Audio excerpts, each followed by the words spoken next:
चलिए एक और स्टॉक पर फोकस करेंगे, वो है वोडाफोन आइडिया। पिछले कुछ महीनों से उम्मीद और डर का खेल चल रहा है वोडाफोन आइडिया में, और इस बीच एक अच्छी खबर आती है और शेयर में तेजी देखने को मिलती है, लेकिन दूसरे ही दिन शेयर में फिर गिरावट आ जाती है। तो वोडाफोन आइडिया में इस उतार चढ़ाव की वजह क्या है, जिसकी वजह से आज हम वापस से दबाव देख रहे हैं स्टॉक में? इस पर पूरा रिसर्च लेकर हमारे साथ सौमित मौजूद हैं। सौमित, बताइए।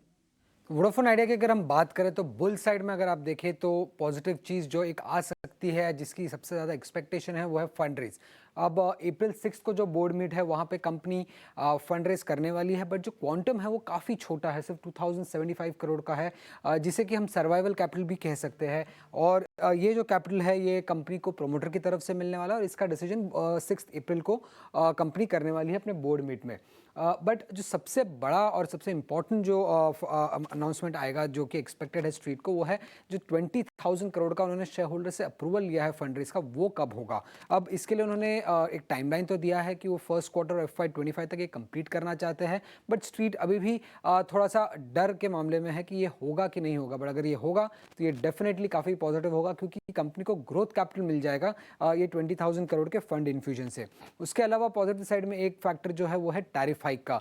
अब पूरे एनालिस्ट कम्युनिटी का मानना ऐसा है कि जो इलेक्शन पीरियड है वो खत्म होने के बाद एक टैरिफ हाइक आने की एक्सपेक्टेशंस है। अब ये टैरिफ हाइक डेफिनेटली पॉजिटिव होगा, क्योंकि ये कंपनी के रेवेन्यू और एबिटा पे पॉजिटिव इम्पैक्ट करेगा। उसी के साथ अगर आप देखें तो गवर्नमेंट की भी एम है, या उनकी भी इच्छा यही है कि जो टेलीकॉम सेक्टर है वो कॉम्पिटिटिव रहे, डुओपोली सेक्टर ना बन जाए, एक थ्री प्लेयर्स इस सेक्टर में वो रखना चाहते हैं। तो ये काफ़ी पॉजिटिव स्टेटमेंट आ जाता है वोडाफोन आइडिया के लिए। अब डर के मामले में अगर आप देखें तो पिछले 14 क्वार्टर से अगर आप देखते हैं तो कंपनी की सब्सक्राइबर लॉसेस कंटिन्यूसली हो जा रही है। 6 करोड़ से ज़्यादा सब्सक्राइबर लॉस हो चुके हैं कंपनी की पिछले 14 क्वार्टर में। कंपनी की रेवेन्यू स्टैग्नेंट है, कंपनी कंटिन्यूसली लॉस रिपोर्ट किए जा रहा है। इनफैक्ट अगर आप देखेंगे तो पिछले 14 क्वार्टर में जो टोटल क्यूमुलेटिव लॉस कंपनी ने रिपोर्ट किया है वो करीब 1.1 लाख करोड़ का है, जो कि काफ़ी बड़ा अमाउंट है। फंड रेज की जो मैं बात कर रहा था, जिसके बारे में थोड़ा सा डर भी है स्ट्रीट को, वो इसलिए है क्योंकि पिछले 3 साल से कंपनी फंड रेज करने की कोशिश कर रही है, बट अब तक वो सफल नहीं हो पाई है। तो इसलिए डर थोड़ा सा कंपनी इन्वेस्टर्स के दिल में इस मामले में अभी भी है। और अगर आप फंड रेज की भी अगर आप देखें तो 2019 में भी कंपनी ने राइट्स इशू के थ्रू 25,000 करोड़ रुपीस रेज किए थे, बट फिर भी कंपनी अभी भी रिवाइव नहीं कर पाई है, सिर्फ सर्वाइव कर रही है टेलीकॉम सेक्टर में। तो ये भी एक डर स्ट्रीट में है। उसके अलावा अगर आप देखें तो अभी तक कंपनी ने अपनी 5G जो है लॉन्च नहीं किया, जबकि बाकी प्लेयर्स ने लगभग पैन इंडिया बेसिस पे 5G लॉन्च कर दिया है। और एनालिस्ट भी काफ़ी बुलिश नहीं है। इनफैक्ट 14 एनालिस्ट इस कंपनी को बड़े एक्टिवली कवर करते हैं, और कोई भी एनालिस्ट का बाय रेटिंग नहीं है इस स्टॉक पे। जो एवरेज कंसेंसस टारगेट प्राइस है वो सिर्फ ₹7 का है। मतलब अगर आप करंट मार्केट प्राइस के सामने देखें तो करीब 48% का डाउनसाइड पोटेंशियल है इस स्टॉक पे। तो इसी कारण स्ट्रीट थोड़ा सा अभी भी नर्वस है वोडाफोन आइडिया को लेके। हम्म।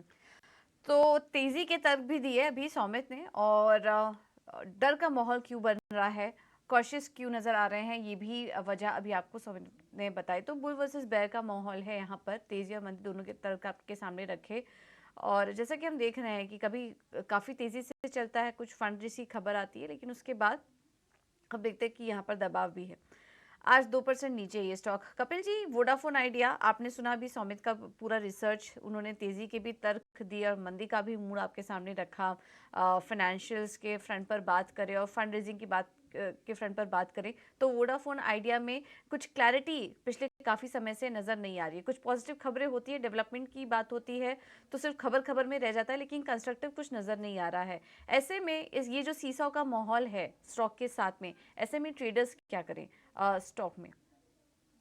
जी बेसिकली टेक्निकल स्ट्रक्चर में देखता हूँ और मैं इसका मंथली टाइम फ्रेम देख रहा था और 2015 से मैं एक फॉलिंग ट्रेंड लाइन खींचता हूँ। तो अभी के जो इसके रिसेंट हाई थे 17 से 18 रुपए के बीच में, तो वहां पे ही रेजिस्टेंस करके बड़ी सा सेलिंग प्रेशर इंडिकेट करके प्राइसेस नीचे ही आ रहे हैं।